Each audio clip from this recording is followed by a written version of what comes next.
성령 강림 주일을 맞아서 이 자리에 나와 예배하는 우리 모든 믿음의 식구들과 또 영상으로 예배하는 식구들 가운데 우리 시온찬양대의 가사처럼 성령 충만하게 되는 그런 귀한 은혜와 축복이 함께 할 수 있기를 간절히 축원합니다. 계속 충만하시기 바랍니다. 계속 충만하시기 바랍니다. 우선 지난 주간 저희 아버님 하나님께서 부르시는 일을 통해서 기도해 주시고 관심을 가져주셔서 은혜 가운데 모든 장례를 잘 마치게 해주신 하나님께 감사드리고 우리 모든 교우들에게도 깊은 감사를 드립니다. 저희 아버님이 병원에 한 2달 열흘 정도 입원해 계셨는데 그동안 특별히 저에게 또 하나님께서 여러 가지 많은 훈련을 또 시키시는 걸 제가 느끼면서 먼저 좀 잠시 나누고 오늘 성령에 관한 말씀을 같이 드리도록 그렇게 하겠습니다. 저희 어머님은 7년 전에 하나님의 부르심을 받으셨습니다. 저희 어머님은 요양병원에 1년 6개월 동안 계셨고 마지막에는 의식이 없으셨습니다. 그러다가 오늘 금요일 날 새벽에 갑자기 하나님께서 부르셔서 천국으로 가셨는데 그때 저희 어머님 돌아가실 때는 저희 어머님이 좀 이렇게 좀 퉁퉁하셨거든요. 그런데 입원하시면서부터 아무래도 식사도 제한이 되고 잘 움직이지 못하시니까 살이 조금씩 빠져가시더라고요. 조금 상태가 안 좋아서 준중환자실로 내려가셨는데 제가 이제 특별한 일 없으면 새벽기도 마치고 가서 기도하고 왔었거든요. 근데 어느 날 그 요양병원에 준중환자실에 갔는데 그 저희 어머님이 계신 그 자리에 저희 어머님이 안 보이시는 거예요. 깜짝 놀랐어요. 가까이 가보니까 안 계신 게 아니고 조금씩 이렇게 살이 빠지시다 보니까 밖에서 누워 계신 모습이 안 보였었던 거예요. 조금씩. 그렇게 계시다가 이제 의식도 없으셨고 새벽에 이제 금요일 날 하나님께서 부르셨는데 제가 저희 어머니 하나님 나라 가시는 그 일을 보면서 우리 인생이라고 하는 것이 뭐 언젠가 한 번은 우리가 다 종말이 있는 거 아니겠습니까? 그때 우리가 물론 모르지만 또 그리고 어떤 모습으로 부르실지도 모르는 거죠. 요즘 뭐 사건도 많고 사고도 많으니까요. 그러나 그런 일이 아니라면 이 육신을 갖고 태어난 인생이 이 땅을 살다가 하나님 부르신 그때 생을 떠날 때가 되면 마치 그 꺼져가는 촛불처럼 조금씩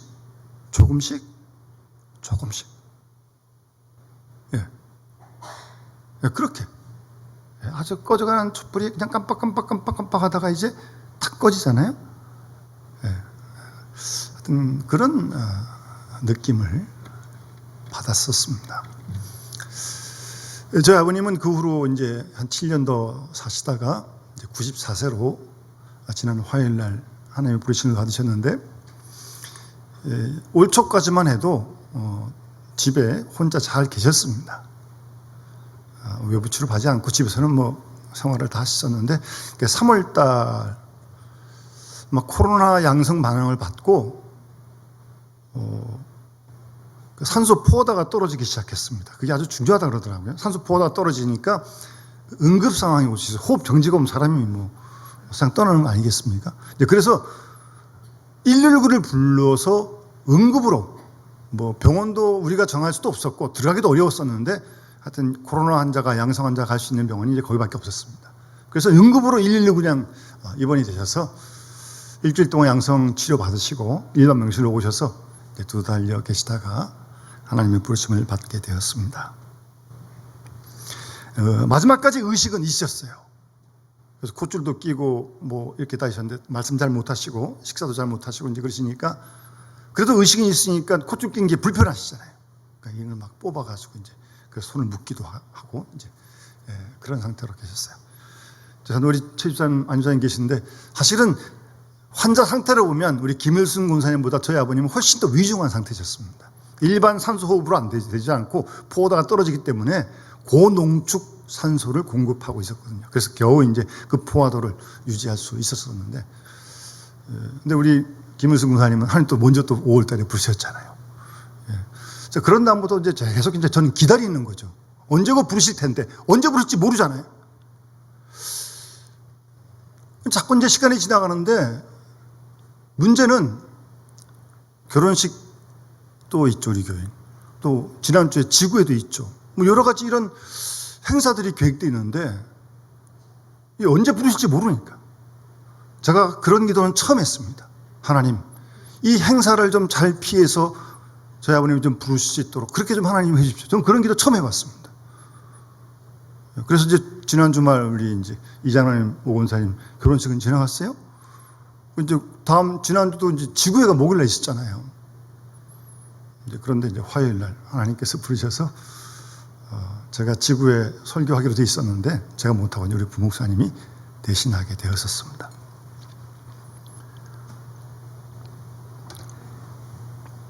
그러니까 저희 아버님이 의식이 있는 상태에서 말씀 못하시고 튜브로 뭐 캔 식사하시고 거의 누워 계셨는데, 또 지금도 아직 요양병원이나 병원에 면회 안 됩니다.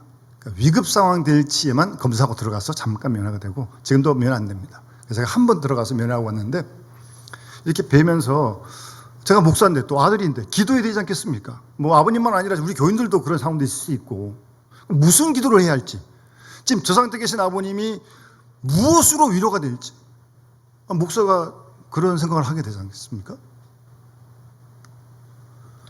또 우리들도 그런 일을 뭐 언제인지 모르지만 또 맞이할 텐데, 그러던 중에 하나님께서 그 찬송가 60장 찬송을 기억하게 하시면서 정말 제가 이 찬송을 정말 많이 불렀습니다. 제가 1부 때는 가사를 읽어드렸는데 읽는 것보다는 부르는 게 좀 더 시간은 걸릴지 몰라도 이게 감동이 될 것 같아서 제가 한번 1절만 불러보겠습니다. 영혼의 빛 예수여 가까이 비춰주시고 이 세상 근심 일어나 가리지 않게 하소서. 2절 가사는 이런 가사입니다. 이 눈에 단잠 오기 전 고요히 주를 그리며 주님의 품에 안기니 한없이 평안합니다. 이 가사의 내용이 기도가 되고 정말 저희 아버님도 이런 은혜를 누려야 되지 않을까. 의식은 있는데 말씀 못하시고 불편하신데 영혼의 햇빛 우리 주님께서 가까이 비춰주셔서 세상의 근심이 일어나 급히 햇빛을 가리지 않게 해달라고. 주무실 때 이 눈에 단잠 오기 전 고요히 주를 그리고 주님의 품에 안기니 한없이 평안합니다. 저도 그래서 제가 잠자기 전에 이 찬송가도 저도 계속 불렀습니다. 지금도 부르고 앞으로도 부를 겁니다. 여러분도 같이 부르세요. 언제 하나님이 이런 순간을 부르시는지 모르는 거 아니겠어요? 아니 그런 순간 아니더라도 우리가 주님의 평안함을 누려야 되는 거 아니겠습니까? 정말 이 가사대로 이 눈에 단잠 오기 전 고요히 주를 그리고 주님의 품에 안기니 한없이 평안합니다. 그러고 잠들고 그러고 주님 품에 안기셔야죠.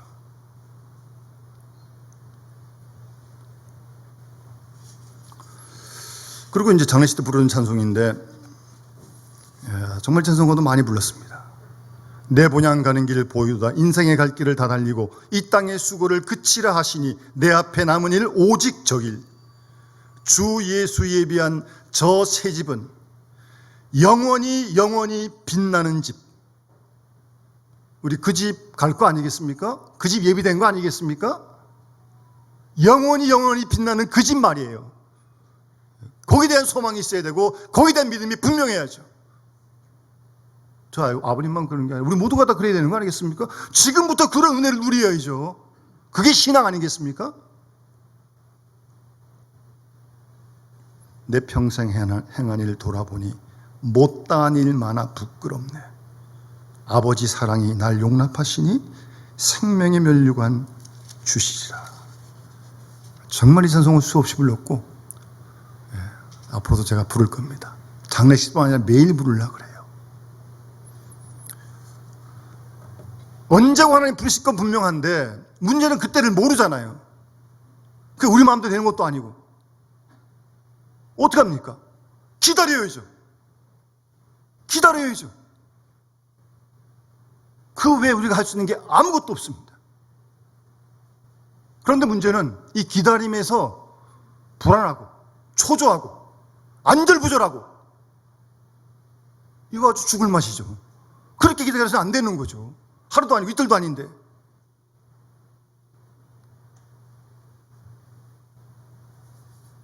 기다림에 적극적인 건강한 신앙을 준비해야겠더라고요. 목사가 제일 그 일 때문에, 제 아버님 때문에 불안해하고 맨날 염려해있고, 그래가지고 무슨 설교를 하고 뭘 하겠습니까, 제가. 예? 그 상태로. 사실 그래서 병원에서 호흡기 계통이기 때문에 나중에 이제 항생제를 많이 쓰셔서 신장도 많이 안 좋아지시긴 하셨지만, 연락하면 30분 내로 오라는 거예요. 그래서 제가 서울 지역을 잘 벗어날 수가 없었습니다. 그러니까 특별 아니면 제가 벗어날 수가 없었어요. 그리고 계속 전화기를 24시간 들고 있었어요. 새벽에 눈을 떴어도, 잠들기 전에도. 그러면서 정말 우리가 주님의 재림을 기다리는 거 아닙니까? 재림도? 여러분 재림 기다리십니까? 관심 없어요? 그거 아닙니다. 그렇게 되면 안 됩니다. 건강한 신앙이 못 됩니다. 주님 재림이 2000년 지나 아직 안 오셨지만 앞으로도 오실 것이고요. 그거를 기다리는 게 건강한 신앙입니다. 2단만 기다리는 게 아니에요. 우리도 기다려야지 왜 2단이 기다려요? 올바른 우리가 똑바로 기다려야죠. 그럼 어떻게 기다리는 거예요 도대체? 주님 재림도 기다리는 거 아니에요. 언제 올지 모르니까 예수님께서. 하나님만 아시는데. 제가 이제 그런 찬송을 또 주시더라고요. 여러분 잘 아시잖아요. 그날이 도적같이 이를 줄 너희는 모르느냐. 그래서 늘 깨어 있으라. 잠들지 말아라. 그 다음 주님과 동행하라. 이게 적극적이고 건강한 기다림의 신앙입니다. 깨어 있어야 돼요. 잠들지 말아야 돼요. 특히 주님과 동행해야 됩니다. 그게 적극적으로 기다림의 신앙의 모습입니다. 이어서 뭐예요? 항상 기뻐하라. 쉬지 말고 기도하라. 범사에 감사해라. 데살로니가전서 말씀처럼 어떤 상황이든 기뻐하고 무슨 일을 만나든 범사에 감사하고 쉬지 말고 기도하는 거죠. 그게 주님의 재림을 기다리는 아주 건강한 신앙의 모습입니다. 사실 우리 성도들이 매일매일 그런 신앙의 자세로 하루하루를 준비해야죠. 우리 개인의 종말도 준비하고 주님의 오심도 준비하고 적극적으로요. 그래서 여러분 베드로 후서 3장 1절 이하에 주님의 재림의 날을 베드로가 말씀하면서 주님의 약속은 어떤 일이 더디다고 생각하는 것 같이 더딘 게 아니다. 오래 참으사 아무도 멸망하지 않고 다 회개하기를 원하신다 그러시면서 주의 날이 도둑같이 오리니, 그래서 하늘이 큰 소리로 떠나가고 물질이 뜨거운 물에 풀어지고 땅과 그 중에는 모든 것이 다 드러날 그때가 올 것입니다. 그렇게 될 것이니 너희가 어떤 사람이 돼야 마땅하냐? 거룩한 행실과 경건함으로 하나님의 날이 임하기를 바라보고 간절히 사모하라고 말씀하십니다. 여러분 우리 그런 신앙 회복해야 되고 그런 신앙을 준비해야 됩니다, 여러분. 근데 하루아침에 안 됩니다. 당일치기 절대 안 됩니다. 미리 준비하세요. 거룩한 행실로 준비하세요. 말도 생각도 행실도 경건함으로 준비하세요. 누가 보고 보지 않건 누구 보라고 신앙생활 하는 겁니까 우리가? 아니지 않습니까? 세상이 뭐 저런다고 따라가겠습니까? 아니잖아요. 늘 경건함으로 하나님의 나라를 임하기를 바라보고 간절히 사모하라고요. 그게 성경이 우리에게 말씀하시는 건강한 신앙의 모습입니다, 여러분. 우리가 이런 모습을 회복해 갈 수 있기를 바라고, 오늘 성령 강림 주일인데 이렇게 믿고 이렇게 기다리기를 다 원하고 생각하는데 그렇게 쉽게 잘 되질 않아요. 저만 그랬습니까? 천국에 대한 생각도 왔다 갔다 하고. 그럼 어떻게 해? 성령이 임하시면 그 성령이 믿음을 주시고요, 하나님 나라를 믿게 하시고, 아픈 거, 곡하는 거, 눈물, 애통 없는 그 나라를 믿게 하시고, 거기에 소망을 갖게 하시고, 성령이 임하시면, 그러니 성령 충만해야죠. 성령이 임해야 그런 은혜가 오는 겁니다. 생각으로 오는 게 아니에요. 그런 은혜를 한표 적극적으로 잘 준비하는 믿음의 식구 되어서 하는 마음이 간절합니다. 오늘 성경에 보면 성령에 대해서 호칭이 2번 나오는데요. 2가지가 나오는데, 원래 성령은 하나님이십니다. 우리가 믿는 하나님이 삼위일체 하나님 아닙니까? 성부 하나님, 성자 예수 그리스도, 성령 하나님이세요. 삼위일체 하나님. 성령은 하나님이십니다. 그에 대한 호칭으로 오늘 본문에 보면 먼저 보혜사라고 하는 이름이 나옵니다. 16절에 26절에 보혜사. 요즘 잘 쓰지 않는 말이죠. 영어 성경에는 이 보혜사를 카운셀러라고 번역을 했습니다. 누구한테 가서 우리가 상담 받잖아요. 상담해 주는 사람, 카운셀러. 그렇게 번역을 했습니다. 그러니까 원래 헬라어의 보혜사라고 하는 단어는 파라클레토스라는 헬라어의 단어인데, 뜻이 다른 사람에게 도움을 베풀도록 곁에 부름받은 자. 원래 말 뜻은 그런 뜻입니다. 보혜사란 뜻이 한자도 좀 들어가고 그래서 이렇게 번역을 했는데, 다른 사람에게 도움을 베풀도록 곁에 부름받은 사람. 그래서 변호사, 조력자, 위로자, 상담자, 친구를 뜻하는 것입니다. 보혜사란 뜻이 그런 뜻입니다.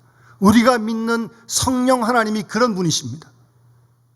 잘 아시고 그 하나님과의 소통이 올바로 되어야죠.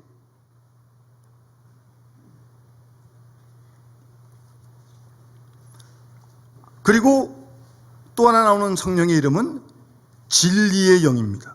진리의 영. 진리의 영. 17절에 그는 진리의 영이다. 그리고 16장 넘어가서 보면 13절에 진리의 성령이 오시면 그가 너희를 모든 진리 가운데로 인도할 것이다 라고 말씀하십니다. 그러니까 성령 충만하면, 충만하다는 말이 넘친다는 말 아니에요? 뜻이 뭐냐면 계속적으로 성령의 인도하심을 받는 상태를 말하는 거예요. 그게 충만한 거예요. 성령이 이끄신 대로 따라가는 상태. 그렇게 되면 그 성령이 진리의 성령이시거든요. 그러니까 진리 가운데로 인도하시는 분이라는 거예요, 성령이. 철저하게 진리 가운데로. 예수님이 진리 아닙니까? 내가 곧 길이요 진리요 생명이라고. 그분이 성령이십니다. 보혜사, 우리 곁에 오셔서 우리를 위로하시고 상담하시고, 진리의 영, 우리를 진리 가운데로 계속 인도하시는 분이 성령 하나님이십니다. 그 하나님은 지금도 우리 가운데 역사하고 있습니다. 하나님이시니까. 교회에서 예배할 때만 그런 게 아니고 언제 어디서든지 성령은 활동하고 계십니다. 근데 문제는 우리가 이 성령의 사역에 대해서 좀, 세상 말로 하면 눈치를 잘 못 채요. 그걸 알아야 되는데, 성령이 하나님이신데 머리는 알죠. 지금도 역사하고 있는데 우리가 놓쳐요. 잘 몰라요. 제가 언제도 한번 말씀드렸습니다만, 전 이름이 하도 좋아서 우리 최인석 집사님 큰딸애가 하음입니다. 최하음. 그래서 제가 왜 하음이라고 졌냐고 제가 물었습니다. 그때 최 집사님이 하나님의 음성에 민감한 아이가 되도록 그렇게 기도하는 마음으로 짓다는 겁니다. 참 이름 멋있게 졌습니다. 아주. 하나님의 음성에 민감하라고요. 그 말을 바꾸면 성령은 지금도 살아계신데, 지금도 역사하시는데, 우리에게 감화하시고 감동하시는데, 그 감동에 대해서 민감해야 되는 거 아니겠습니까? 근데 이게 한 번, 두 번 자르고 거절하고 안 듣다 보니까 이게 무뎌져가지고 계속 성령은 지금도 감동하시는데 나하고 아무런 관계가 없어요. 그래서 어떤 영성학자가 현대 그리스도인을 가리켜서 현대 그리스도인들은 영적 불감증에 걸렸다라고 그렇게 진단을 하는 겁니다. 감동을 하시는데 성령이 못 느껴. 불감증이 걸렸어요. 그럼 어떻게 되겠어요? 성령은 계속 말씀하시는데, 진리로 인도하시려고 그러시는데, 감화하시고 감동하시는데 불감증이 걸렸어요. 그 다음부터는 자기 마음대로 하는 거지 뭐. 예? 감동을 따르지 않으니까. 예? 자기 마음대로. 사사시대에 사사가 없기 때문에 자기 속인에 옳은 대로 다 하듯이 성령의 불감증 상태니까, 감동을 못 받으니까 그럼 자기 마음대로. 그건 자유가 아닙니다. 방종이지. 그래서 에베소서 5장 19절에 성령을 소멸하지 말며 라고 말씀하시는 거예요. 성령을 소멸하지 말라는 게 적극적으로 표현하면 계속 그 감동에 순종하라는 말이에요. 그게 충만한 거니까. 근데 소멸을 자꾸 하다 보면요, 이게 불감 상태가 돼요. 감동을 못 느껴. 못 느끼니까 자기 마음대로 하는 거예요. 자기 마음대로. 참 편하겠죠? 마음대로 막 하니까. 예, 그러나 성령과 아무런 관계 없습니다. 그런 현상을 사도 요한이 3장, 요한복음 3장에서 이렇게 설명하는, 니고데모의 대화에서 바람이 임의로 불매 그 소리는 들어도 어디서 와서 어디로 왔는지 알지 못하나니 성령으로 하는 사람은 다 그러하다. 이와 같다. 성령이 역사하고 감동받고 하는 이 현상을 이 바람으로 비유하고 있어요. 여러분, 바람은 눈에 보이지 않지만 지금 불고 있습니다. 그렇지 않습니까? 성령은 영적인 존재이기 때문에 눈에 보이지 않아요. 그러나 지금 성령의 감화 감동은, 바람은 지금 계속 불고 있습니다. 교회에서만 아니라 집에서도, 사회에서도, 어디서든지. 그렇게 성령이 말씀하시는 거 아니에요? 바람이 임의로 불어요. 그러니까 말을 바꾸면 성령은 주도권을 성령 하나님이 쥐고 있는 거지, 사람이 뭐 이래서 저랬다 하는 게 아닙니다. 아주 불경건한 말이죠. 하나님을 자기가 막 함부로 하려고 그래요? 그런 오만불손한 말이 어디 있어요? 성령은 하나님이 하나님의 자의로, 임의로 움직이시는 거예요. 보이진 않지만 바람은 분명 어디부터 어디 왔는지 확실히 느껴요. 우리가요. 감동해요. 눈에 보이지 않지만.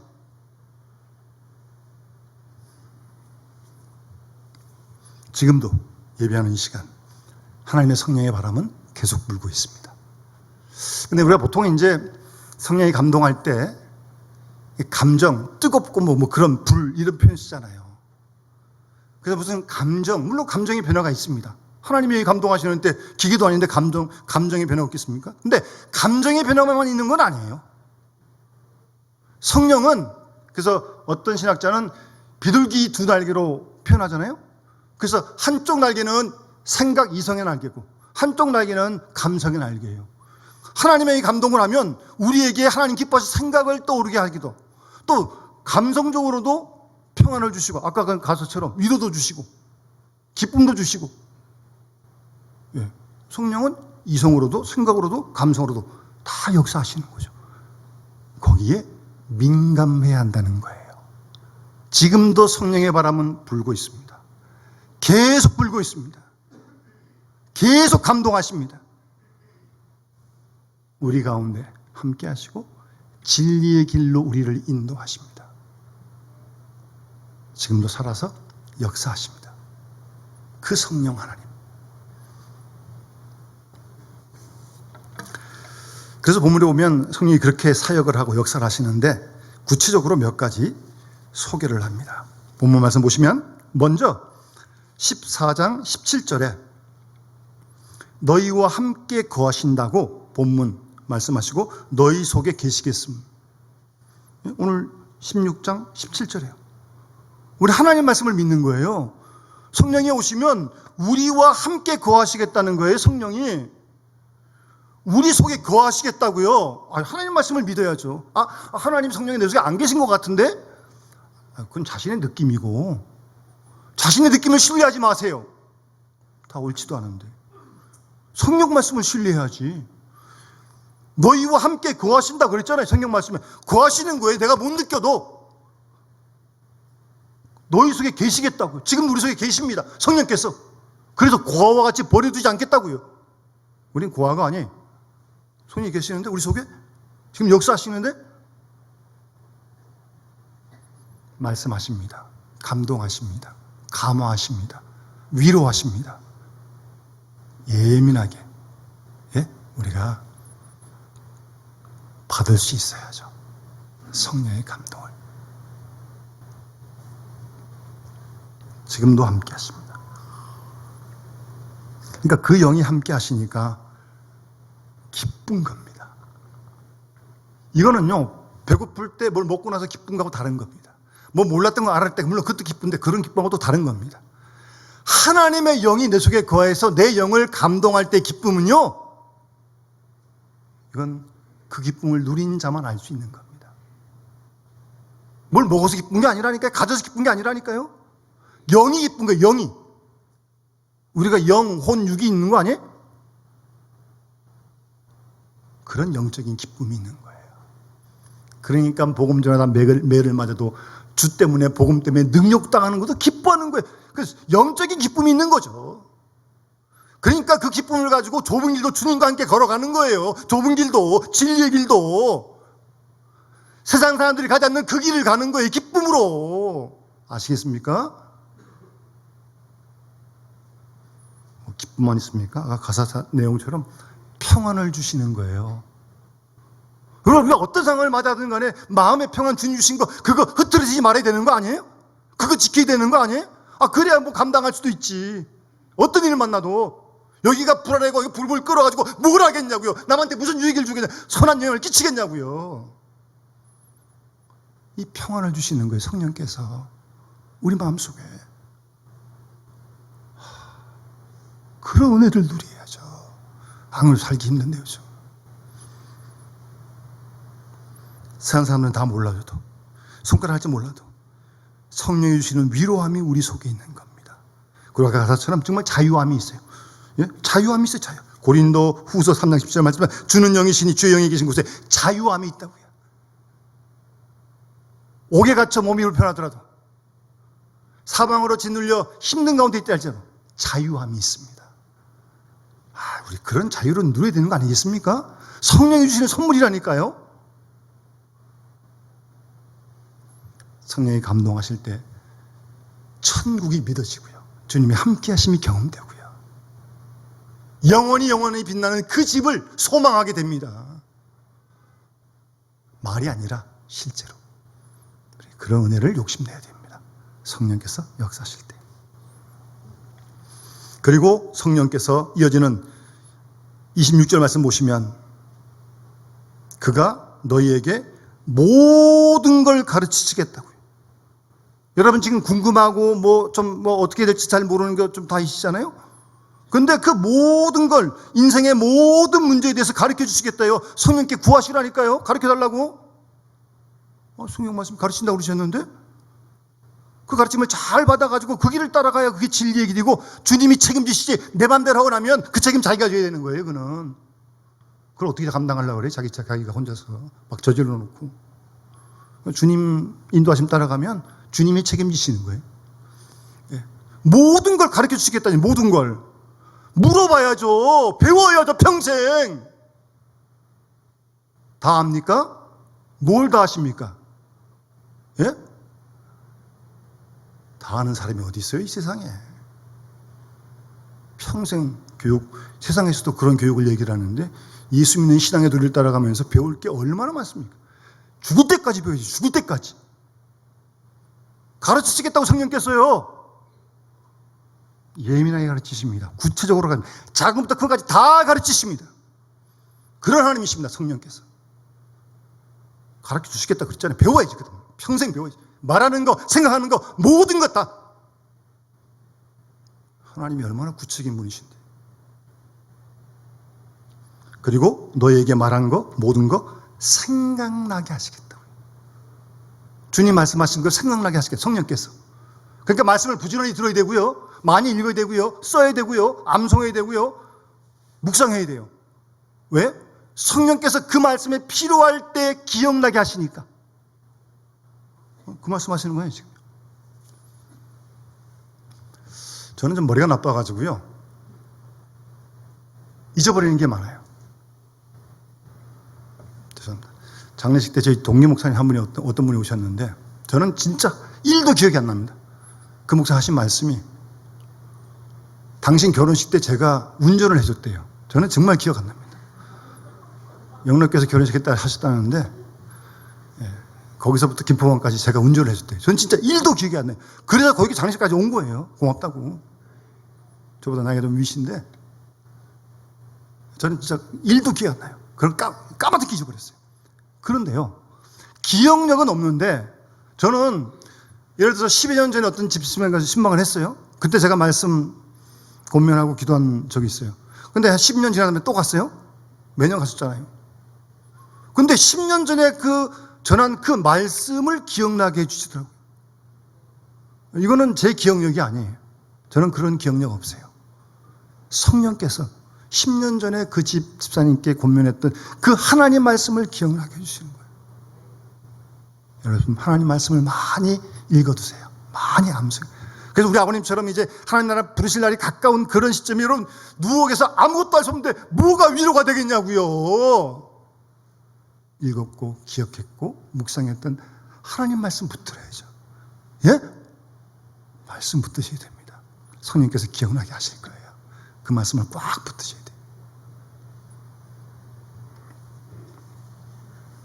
그리고 성령은 복음을 전하게 하시고 성령은 복음의 증인이 되게 하십니다. 사도행전 1장 8절 말씀. 성령이 너에게 임하시면 권능을 받고, 그러니까 우리의 힘으로 하는 것 같지만 아니요. 성령의 권능으로 우리가 증인이 되는 거예요. 되는 거. 내가 하는 게 아니고 되리라예요. 되리라. 성령 잘 보세요. 성령은 우리 속에서 그리스도를 증거하게 합니다. 성령이 하신 일에 우리에게 권능을 주셔가지고 우리로 하여금 예수 그리스도를 증거하게 하시고, 에베소 4장 말씀처럼 성령은 평안에 매는 줄로 하나 되게 하십니다. 성령께서요. 그러니까 하나 되게 하지 못하는 건 다 이 성령을 거역하는 역사예요. 잘 생각하시고 하셔야 돼요. 성령 말씀대로 성령이 하나 되게 하시는데 그 성령은 지금도 살아계시고 성령의 그 바람이 지금도 불고 있습니다. 여러분, 예민하게 불감증에 빠지지 마시고 늘 성령과 교통하시면서 이 험난 인생 나그네 길을 주님과 함께 좁은 길도 진리의 길도 기쁨으로 걸어갈 수 있는, 복음을 전하며 증거하며 살아가는 하늘의 소망을 갖고 언제 우리가 떠날 거 아니겠습니까? 영원히 빛나는 그 집을 소망하면서 당당하게 이렇게 쫙 펴시고요, 주님 부르신 그날까지 하루하루 살아가는 거 아니겠습니까? 우리 모든 그런 믿음의 삶, 신앙의 삶을 살아가는 성령 충만한 일꾼들이 다 되어주시길 주님으로 축원합니다. 주신 말씀을 기억하면서 찬송가 191장 찬양 드리면서 봉헌하도록 하겠습니다.